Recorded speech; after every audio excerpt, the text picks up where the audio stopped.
Dita e sotme është për mua dita më e errët dhe e trishtuar e jetës.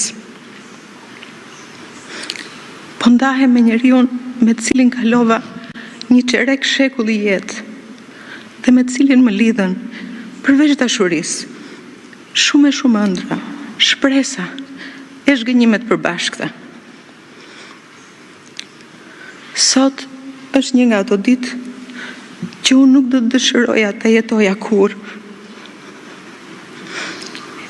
E tillë është kjo ditë edhe për fëmijët tanë, Sokolin, Etën dhe Klajdin. Këtu e një çerek shekulli më parë, unë një vajzë fare e re, me intuitën e moshës pafajshme, rash në dashuri me Fatosin. Atëherë sigurisht nuk e kuptoja pse. Por tani e di. Kisha rënë në dashuri jo thjesht me Fatosin si person, por shumë më shumë se kaq.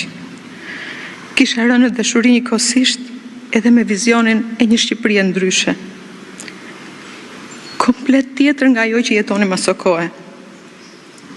Të një Shqipërie që për herë më shumë lipsej të largohej me urgjencë nga tradita e saj shekullore e barbarisë, hakmarrjeve, liksive, primitivizmit, dhe të fitonte një kurs tjetër, civil, modern dhe europian. Dhe të gjitha këto do t'i gjeja tek Fatosi.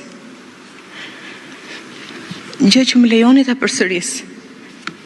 Nuk e pata menduar me kaq qartësi atëherë.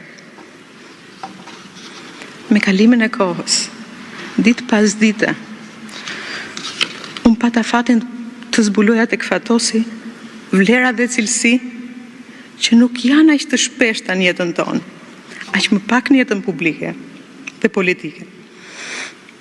Për këtë